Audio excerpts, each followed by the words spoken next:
Oi, pessoal, meu nome é Duda Alcântara, mas, enfim, todo mundo me chama de Duda.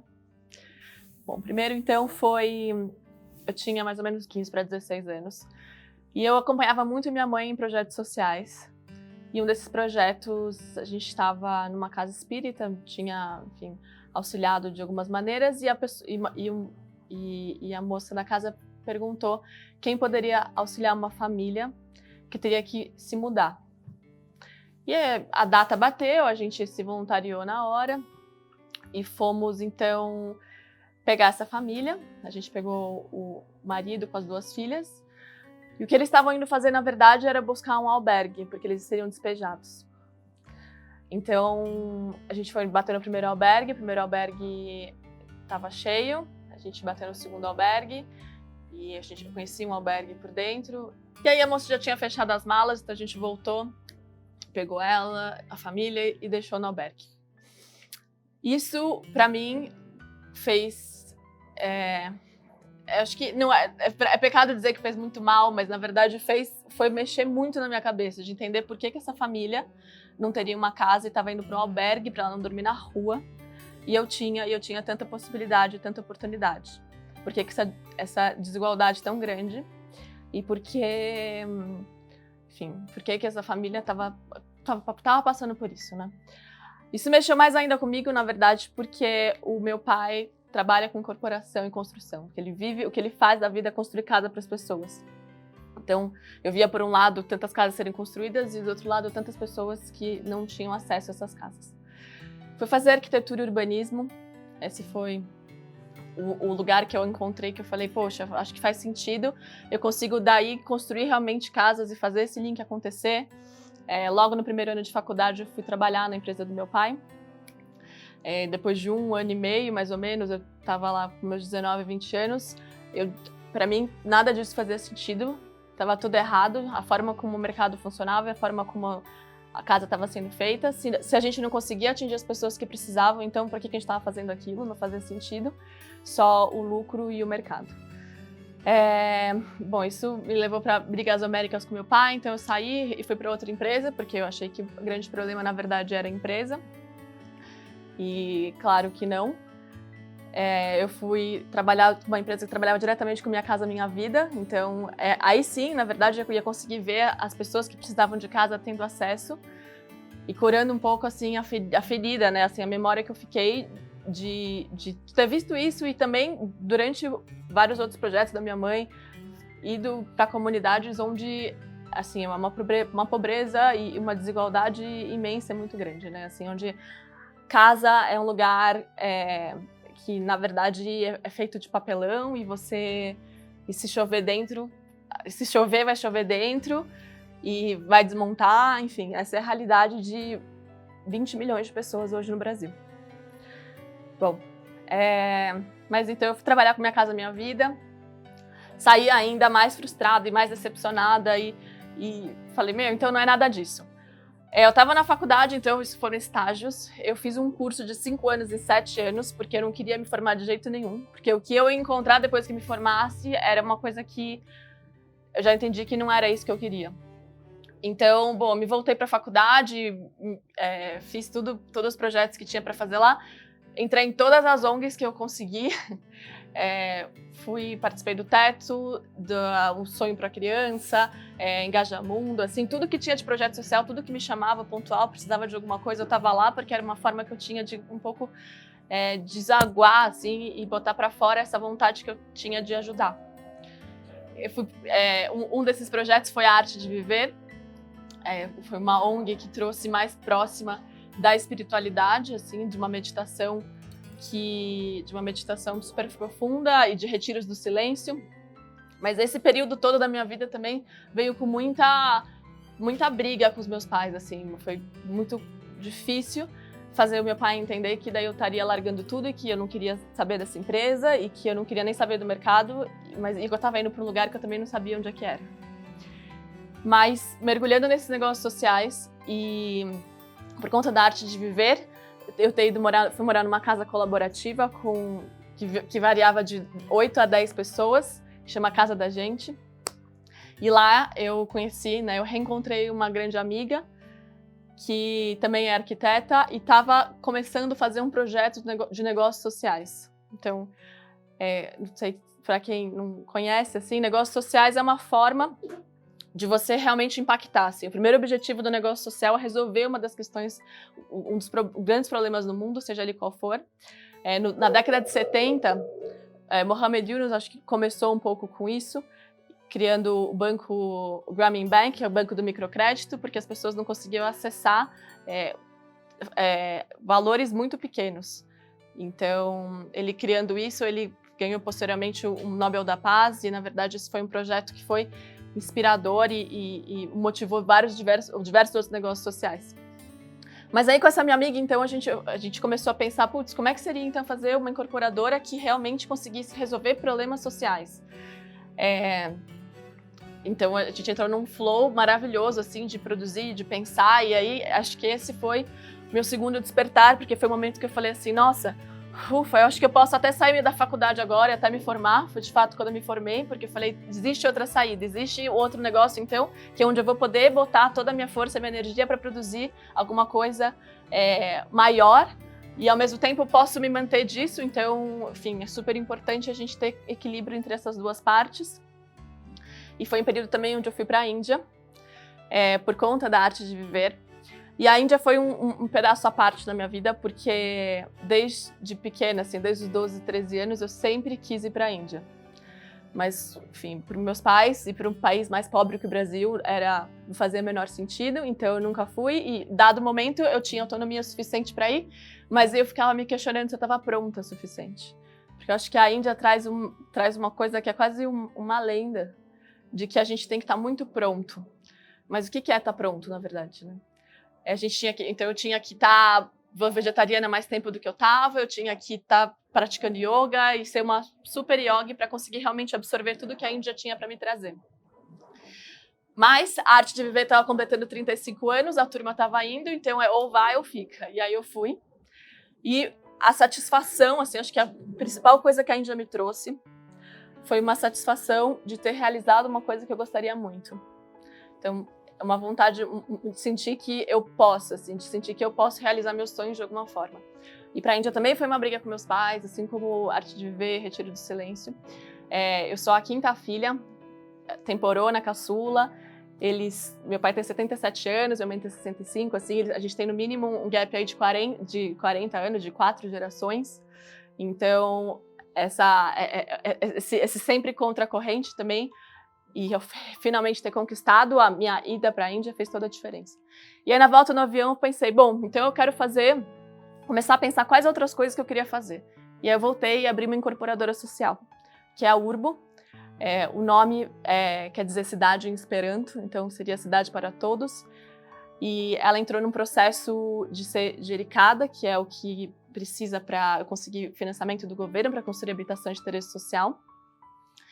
E nesse meio tempo, eu fui chamada por um amigo que estava tirando a certificação Sistema B de uma incorporadora, então ele estava transformando a incorporadora dele em social, e me chamou assim, para ajudar nesse processo e pensar outras formas, o que foi muito, muito rico e me fez ver que, putz, muito legal o mercado. Foi num período que eu também estava, antes de abrir a empresa, eu mergulhei em todas as legislações possíveis, assim, porque quando a gente está falando de habitação de interesse social, quando a gente está falando de questão de infraestrutura, a gente está batendo diretamente em leis. Então, enfim, precisei mergulhar muito e ler muito sobre isso, porque em dado momento, bem nesse período da volta da Índia, eu voltei para o escritório do meu pai com essa outra proposta e tive um aval de dizer, bom, se você falar que esse negócio realmente fica de pé, eu invisto e você consegue, e você toca, você faz isso realmente virar. Então, eu tive todo esse mergulho nas legislações e em paralelo tive essa experiência com essa outra empresa, que me fez ver que se eu realmente fizesse um negócio social acontecer, eu conseguiria fazer 1, 2, 10 conjuntos, mas se eu mudasse a lei, eu teria um impacto no Brasil inteiro, assim, eu teria um impacto muito maior. Nesse período eu já tinha uma proximidade com a política de fora, assim, dos movimentos da sociedade civil.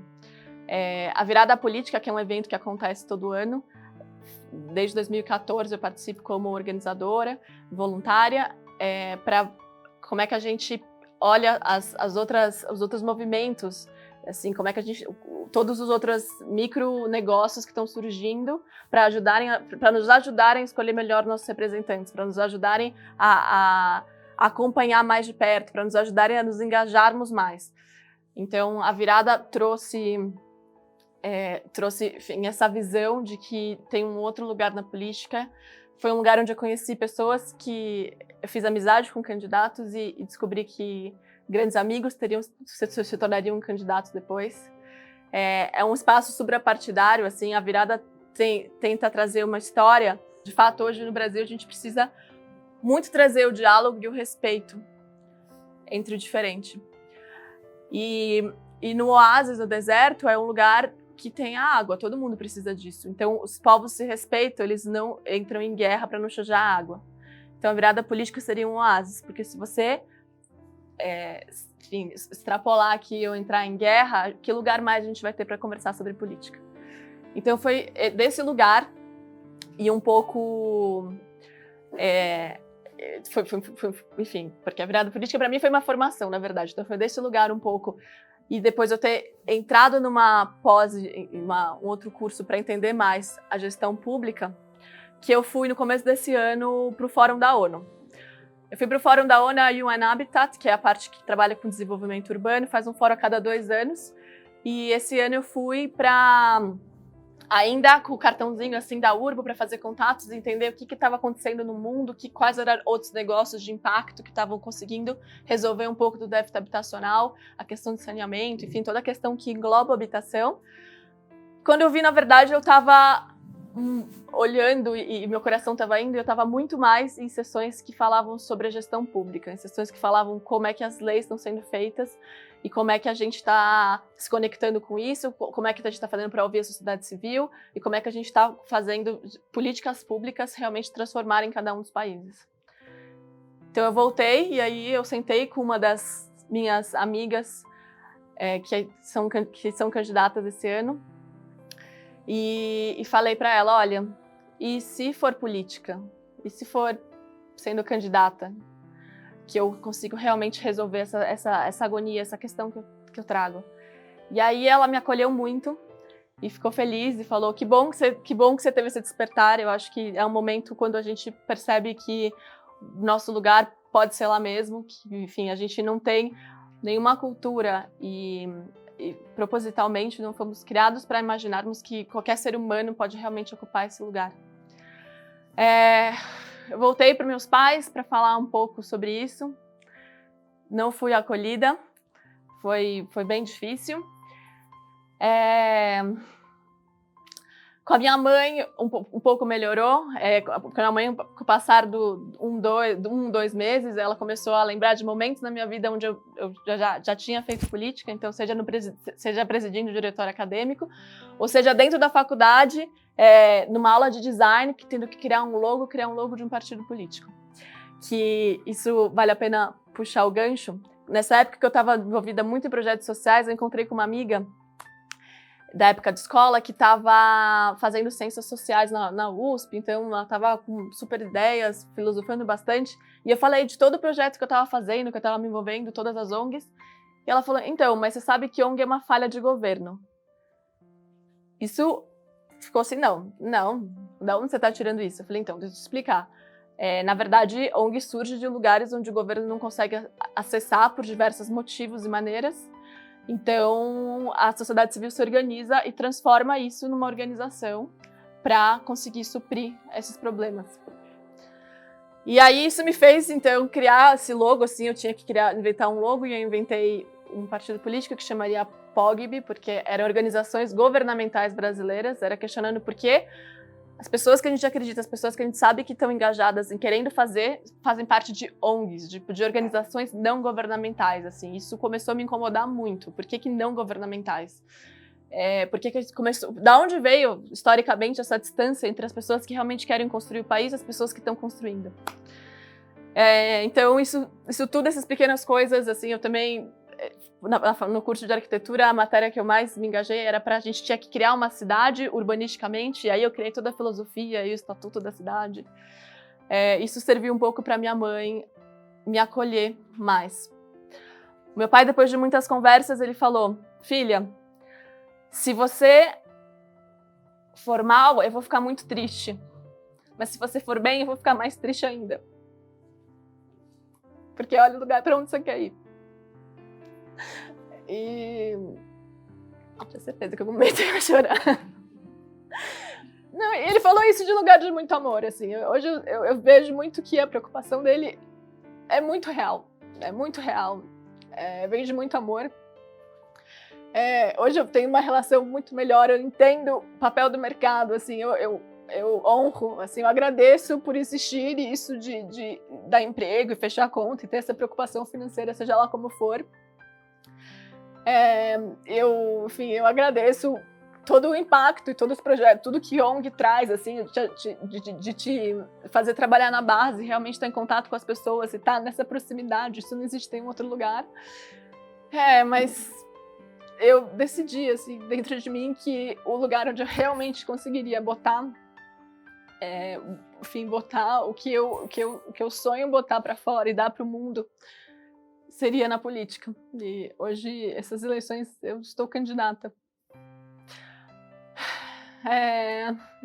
E isso ainda hoje está num lugar muito mais tranquilo de falar, mas assim, também vencer a própria criminalização da política, né? O próprio você dizer que você é candidata hoje é quase você dizer que você quer virar, você quer virar ladrão, assim, é mais ou menos.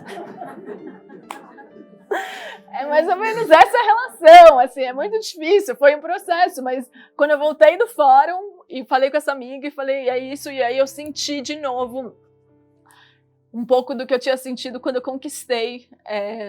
Foi uma sensação muito parecida com a conquista que eu tive, apesar de ter tudo dizendo não, até eu mesma dizendo não, você não está pronta para a Índia, de sim, você está, e esse caminho é super importante. Então, a vida não é você se descobrir, é você se criar. E aí, acho que por tudo que esse momento e esse evento trazem, né, na verdade você seguir o seu coração e se despertar, e encontrar e de acordo com seus despertares e construir sim o seu caminho. E eu acho que é isso. Então é isso.